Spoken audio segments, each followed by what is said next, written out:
qofka adiga ku waxyeeleeya beritole ayuu ka qoomaneynayaa xanuunada uu ku geysan jiray. isla kan ku xumeeyay ayaa beri adiga kugu soo rogaal celinaya. iska daa kan kaa tagay beritole ayuu ku tawi doonaa wanaagaagii, ixtiraamkaagii. adigana markaas wax qiimo uma haysid.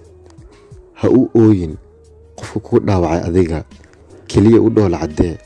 waxaan dhahdaa thank you, waad ku mahadsan tahay jaaniskaad siisay inaan ku helo qof adiga kaa fiican.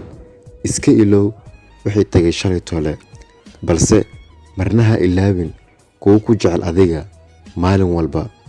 iska ilow wax tagay kaasoo kaa dhigaya qof ooyaya, waxaana diirad saartaa waxa xaadirka ee la jooga kaasoo kaa dhigaya qof dhoola cadeynaya, qoslaya ee faraxsan.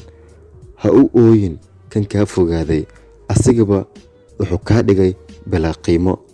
adigana u yeel siduu rabo. qof walba u ogolow inuu kaa fogaado, hana ku qasbin inuu noloshaada wehel ku sii ahaado.